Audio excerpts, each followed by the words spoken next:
మట్టి పాత్రలో ఏ కూర వండినా కానీ రుచిగా, టేస్టీగా, కమ్మగా చాలా బాగుంటుందండి. అందుకే ఈరోజు నేను మట్టి పాత్రలో టమాటా పప్పుని చేశాను. ఈ పప్పుకి కాంబినేషన్గా వెల్లుల్లి కారంతో గోరుచిక్కుడు బంగాళాదుంప వేపుడు చేశానండి. నేను ఎప్పుడు చేసినా సరే ఏ వేపుళ్ళు కానీ ఫ్రైలు కానీ వెల్లుల్లి కారానికే ప్రిఫరెన్స్ ఇస్తానండి. చాలా బాగుంటుంది.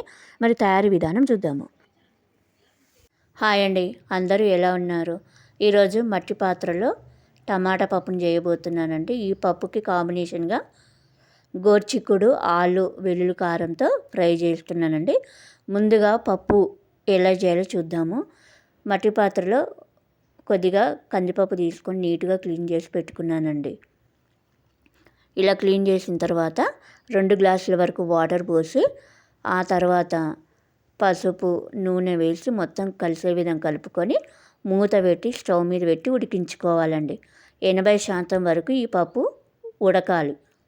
ఇలా ఉడికిన తర్వాత ఇందులో టమాటా ముక్కలు, పచ్చిమిర్చి చీలికలు, చింతపండు, కారము, ఉప్పు ఇవన్నీ వేసి మొత్తం కలిసే విధంగా కలుపుకొని మూత పెట్టి మరో 10 నిమిషాలు ఉడికించుకోవాలండి.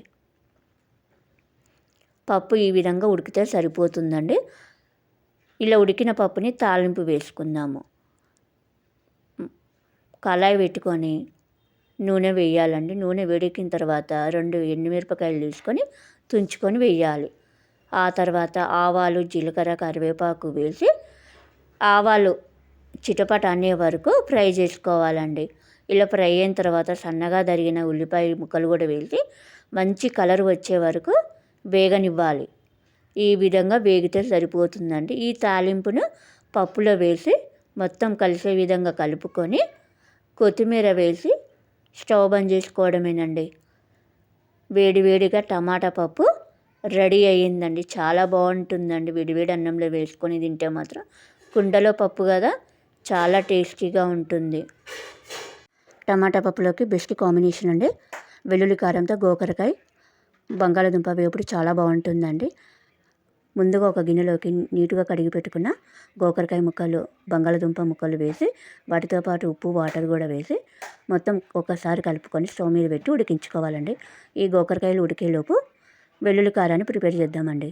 ఒక మిక్సీ జార్ తీసుకొని అందులో 10 వెల్లుల్లిపాయలు, ఉప్పు, ధనియాలు, జీలకర్ర, కారం ఇవన్నీ వేసి మెత్తగా గ్రైండ్ చేసి పక్కన పెట్టుకోవాలండి. వీడియోలో చూపించినట్టుగా గ్రైండ్ చేసి పెట్టుకోవాలి.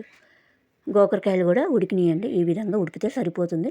వీటిని ఒక జల్లి గిన్నెలోకి వడగట్టుకుందాము. ఇప్పుడు తాలింపు వేసుకుందామండి. గోకరకాయలని ముందుగా స్టవ్ వెలిగించి కళాయి పెట్టుకోవాలి. ఇందులో నూనెను వేయాలండి. నూనె వేడెక్కిన తర్వాత 2 ఎండుమిరపకాయలు తుంచి వేసుకోవాలి.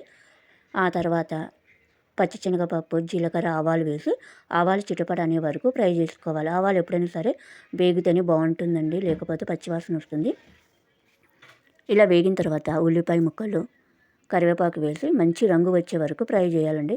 ఇలా ఫ్రై అయిన తర్వాత ఇందులో అల్లం వెల్లుల్లిపాయ పేస్టు, పసుపు వేసి అల్లం వెల్లుల్లిపాయ పేస్ట్ పచ్చివాసన పోయే వరకు ఫ్రై చేసుకోవాలి. ఇలా ఫ్రై అయిన తర్వాత ముందుగా ఉడికించుకున్న గోకరకాయ, బంగాళాదుంప ముక్కలు ఉన్నాయి కదా, అవి కూడా వేసి డ్రై అయ్యే వరకు ఫ్రై చేయాలండి. డ్రై అవుతేనే మనకి కారం బాగుంటుందండి. ఇలా ఫ్రై అయిన తర్వాత ఇందులో ముందుగా గ్రైండ్ చేసి పెట్టుకున్న వెల్లుల్లి కారాన్ని కూడా వేసి మొత్తం కలిసే విధంగా కలుపుకొని మరో 2 నిమిషాలు మగ్గించుకోవాలండి. ఈ విధంగా మగ్గిన తర్వాత ఇందులో కొత్తిమీర వేసి వేడివేడిగా సర్వ్ చేసుకోవడమేనండి. చాలా బాగుంటుంది. గోరుచిక్కుడుకాయ వేపుడు టమాటా పప్పు రెడీ అయ్యిందండి. Okay, thank you.